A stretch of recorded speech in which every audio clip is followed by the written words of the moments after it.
യൂറോപ്പിൽ രഹസ്യമായി പ്രവർത്തിച്ചിരുന്ന ഹമാസിന്റെ വിപുലമായ ശൃംഖല തകർത്തുവെന്ന അവകാശവാദവുമായി എത്തിയിരിക്കുകയാണ് ഇസ്രായേലിന്റെ ചാരസംഘടന മൊസാദ്. ഇസ്രായേലികളെയും ജൂതന്മാരെയും ലക്ഷ്യമിട്ട് ആക്രമണം നടത്താൻ ഹമാസ് തയ്യാറെടുപ്പുകൾ നടത്തിയിരുന്നുവെന്നും മൊസാദ് അവകാശപ്പെടുന്നു. ജർമ്മനി, ഓസ്ട്രിയ എന്നിവിടങ്ങളിൽ നടത്തിയ റെയ്ഡുകളിൽ ആയുധശേഖരങ്ങൾ പിടിച്ചെടുത്തുവെന്നും പ്രവർത്തകരെ അറസ്റ്റ് ചെയ്തിട്ടുണ്ടെന്നുമാണ് മൊസാദ് പറയുന്നത്. ഇതെല്ലാം തുർക്കിയുടെ സഹായത്തോടെയാണ് നടന്നതെന്നും അവർ പറയുന്നു. വിശദമായി നോക്കാം. സ്വാഗതം ഇൻഡെപ്തിലേക്ക്.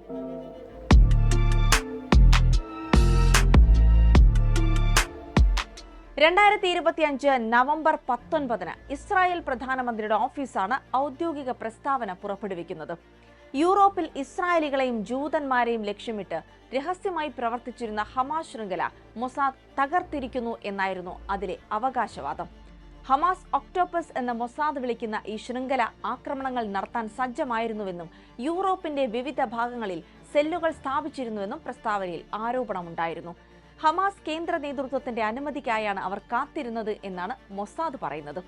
2023 ഒക്ടോബർ 7 ഇസ്രായേലിനെതിരായ ആക്രമണത്തിന് ശേഷം ഹമാസ് യൂറോപ്പിൽ തങ്ങളുടെ അടിസ്ഥാന സൗകര്യങ്ങൾ വികസിപ്പിക്കാനുള്ള നടപടികൾ ത്വരിതപ്പെടുത്തിയിരുന്നു എന്നാണ് ഇസ്രായേൽ ചാരസംഘടന വാദിക്കുന്നത്. യൂറോപ്യൻ രഹസ്യാന്വേഷണ ഏജൻസികളുമായി സഹകരിച്ചാണ് ഈ ശൃംഖല തകർത്തത് എന്നാണ് മൊസാദ് പറയുന്നത്. കഴിഞ്ഞ സെപ്റ്റംബറിൽ വിയന്നയിൽ ഓസ്ട്രിയയുടെ സുരക്ഷാ അന്വേഷണ സേനയായ DSN ഒരു ആയുധശേഖരം കണ്ടെത്തി. ഹാൻഡ് ഗണ്ണുകളും സ്ഫോടക വസ്തുക്കളും അടങ്ങിയ ഈ ആയുധശേഖരം ഹമാസ് പ്രവർത്തകരായ മുഹമ്മദ് നയീമിന്റേതാണെന്ന് അന്വേഷണത്തിൽ തെളിഞ്ഞുവെന്നും മൊസാദ് പറയുന്നു.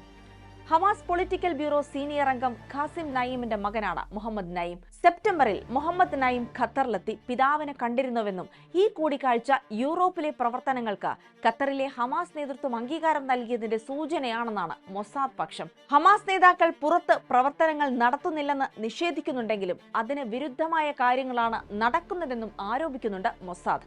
ജർമ്മനിയിലെയും ഓസ്ട്രിയയിലെയും സുരക്ഷാ ഏജൻസികൾ സംശയം തോന്നുന്ന നിരവധി പേരെ അറസ്റ്റ് ചെയ്യുകയും കസ്റ്റഡിയിലെടുക്കുകയും ചെയ്തിട്ടുണ്ട്. ജർമ്മനിയിൽ ഹമാസ് അംഗങ്ങളുമായി ബന്ധമുണ്ടെന്ന് സംശയിച്ച് ഒരു ബ്രിട്ടീഷ് പൗരനെയാണ് അറസ്റ്റ് ചെയ്തിരിക്കുന്നത്. യൂറോപ്പിലെ ഹമാസിന്റെ പദ്ധതികൾ ആസൂത്രണം ചെയ്തത് ഖത്തറിലാണെന്നും മൊസാദ് ആരോപിക്കുന്നുണ്ട്. ആക്രമണത്തിന്റെ ആസൂത്രകരിൽ തുർക്കിയിലെ ഹമാസ് അംഗങ്ങളും ഉൾപ്പെട്ടിട്ടുണ്ടോ എന്ന സാധ്യതയും ഇസ്രായേൽ പരിശോധിച്ചു വരികയാണ്. ദീർഘകാലമായി തുർക്കി കേന്ദ്രീകരിച്ച് പ്രവർത്തിക്കുന്ന ഹമാസുമായി ബന്ധമുള്ള വ്യക്തികളെ പറ്റിയും അന്വേഷിക്കുന്നുണ്ട്. ഇതിന്റെ ഭാഗമായി നവംബറിൽ ഹമാസ് അംഗമായ ബുർഹാൻ അൽ ഖത്തീബിനെ അറസ്റ്റ് ചെയ്തിരുന്നു.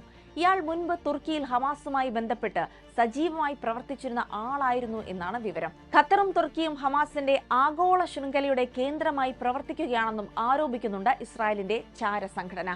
ഭാവിയിൽ കൂടുതൽ അപകടങ്ങൾ തടയാൻ ലോകരാജ്യങ്ങൾ ശക്തമായ നടപടികൾ സ്വീകരിക്കണമെന്നും മൊസാദ് ആവശ്യപ്പെടുന്നുണ്ട്. മൊസാദിന്റെ അവകാശവാദത്തെ തുടർന്ന് യൂറോപ്പിലെ രാജ്യങ്ങൾ ഹമാസിനെതിരെ കർശന നടപടികൾ സ്വീകരിച്ചു വരികയാണെന്നാണ് റിപ്പോർട്ടുകൾ. ഹമാസുമായി ബന്ധപ്പെട്ട ജീവകാരുണ്യ സ്ഥാപനങ്ങളും മതപ്രസ്ഥാനങ്ങളും ജർമ്മനിയിൽ അടച്ചുപൂട്ടിയതായി റിപ്പോർട്ടുകളുണ്ട്. ഫണ്ട് റേസിംഗും റിക്രൂട്ട്മെന്റും തടയാനാണ് നടപടിയെന്നാണ് വിശദീകരണം.